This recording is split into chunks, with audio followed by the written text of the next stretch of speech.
Dr. Eric mengatakan gula itu tidak sehat, benar itu, ya. Tapi kalau gula dalam buah gimana? Sehat. Boleh nggak? Boleh nggak? Boleh saja kan, karena ini bentuknya apa? Bentuknya fruktosa, ya. Jadi itu tidak mengancam kesehatan, ya. Nah, tadi pagi juga saya cepat-cepat sudah penasaran pengen tahu. Ini pertanyaan kuis sebetulnya untuk Anda. Apakah Anda tahu nggak buah dengan kandungan gula yang paling banyak apa? Ada yang tahu nggak? Tidak, mangga nggak? Pisang nggak? Saya juga kaget sih jawabannya.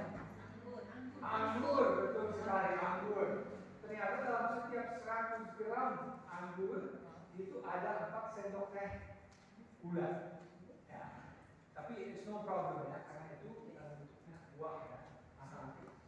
Nah, kita melihat juga yang lainnya di dalamnya adalah vitamin C, folat, potasium, dan zat besi.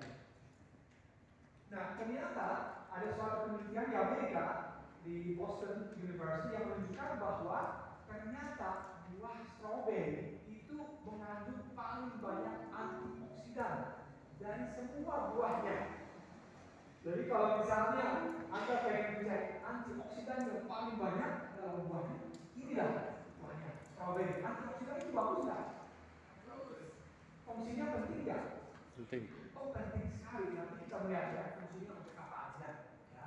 Nah, ternyata setelah stroberi yang banyak antioksidannya juga adalah buah plum, jeruk, dan anggur. Jadi semuanya itu sangat-sangat bagus bagi kesehatan ya, karena banyak mengandung antioksidan. Nah, penyajiannya bagaimana? Mungkin Anda tahu yang paling itu digunakan sebagai buah segar ya. Kalau kita juga di rumah, saya sama istri itu setiap minggu kita konsumsi stroberi itu biasanya kita itu sudah aja setelah dicuci, dimakan, bisa stroberi saja atau bisa juga dicampur. Kadang-kadang saya suka makan sama papaya atau sama apel atau yang lainnya. Ya, aku makan suka aja ya. Segar. Itu sebetulnya bentuknya yang paling bagus ya, segar. Karena semua gizinya dipertahankan dalam buahnya itu ya. Kalau di Belgia sendiri saya suka makan sama muesli dan yogurt kedelai. Itu juga enak sekali ya. Tambah misalnya blueberry atau berry-berry yang lainnya itu wah, itu sangat-sangat bagus, mantap itu ya. Nah, bisa juga tentunya minuman stroberi. Mau ada di jus stroberi saja bisa, atau misalnya mau tambah yang lain seperti jeruk atau juga susu kedelai, itu juga sangat-sangat cocok ya. Kenapa saya bilang susu kedelai? Kenapa saya nggak bilang susu segar? Kenapa? Ada yang tahu? Karena berbeda. Beda ya. Susu nabati sama susu hewani, yang mana yang lebih bagus? Nabati. Nabati ya. Jangan mengkonsumsi susu hewani ya. Itu sama sekali tidak baik ya bagi kesehatan. Nah, bisa juga selai. Ada yang suka makan selai di sini? Selai. Kayaknya di sini nggak ada budaya makan selai ya. Kalau saya lihat ya. Kalau bule itu pasti ada selai di rumahnya, itu pasti karena mereka kalau pagi suka makan roti pakai selai gitu. Biar selai macam-macamnya, ayam stroberi, ayam aprikot, blueberry, apapun segala macam ada gitu. Mama saya juga selalu bikin selai setiap tahun itu, banyak sekali macam. Kadang-kadang aja ya. Tapi sebetulnya selai itu kalau saya boleh jujur, sebetulnya kurang sehat sebetulnya. Ya. Pertama itu kandungan vitamin C-nya hilang. Kalau kita misalnya bikin selainya itu pertama itu. Kedua, kalau kita melihat tingkat kandungan gula itu sangat-sangat tinggi itu.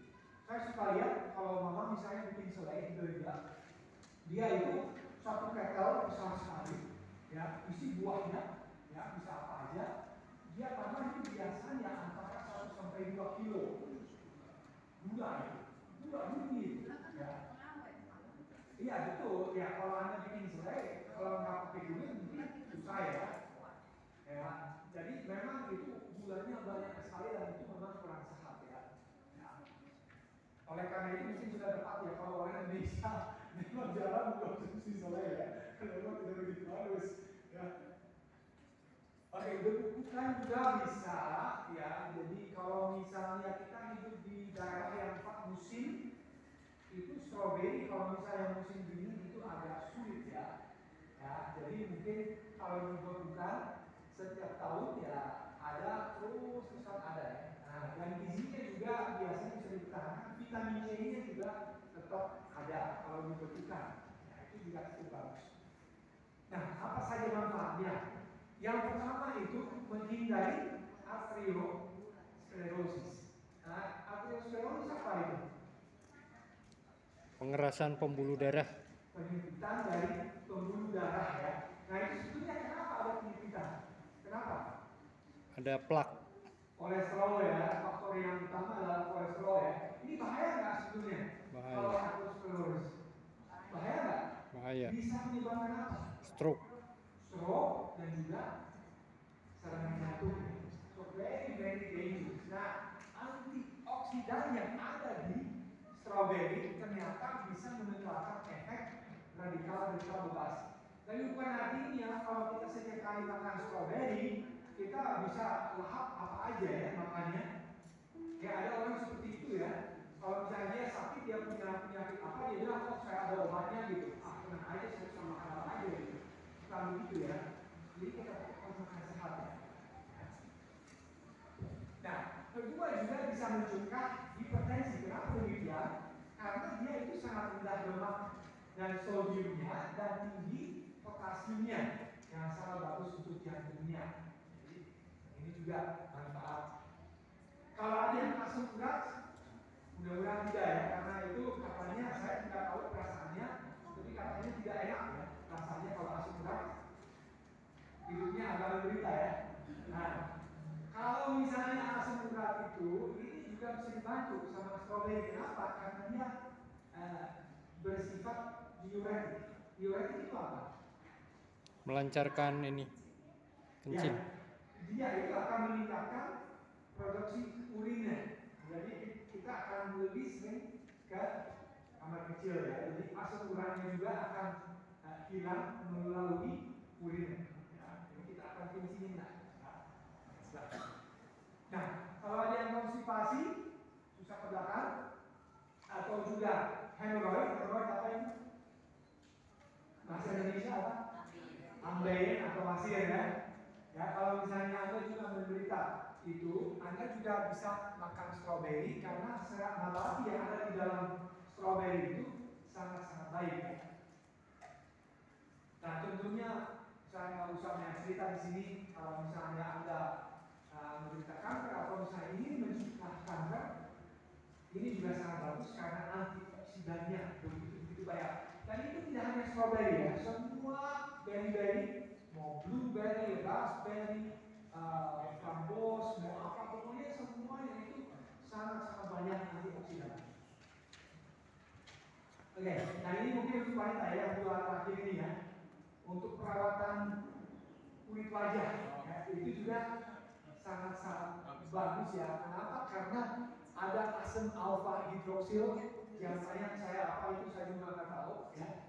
Tapi pokoknya percaya aja ya ada di dalam stroberi itu. Nah ini juga fungsinya apa? Melumpuhkan sel-sel kulit yang telah mati ya supaya dia kelupas dengan mudah dan juga membantu memperlambat penuaan kulit ya.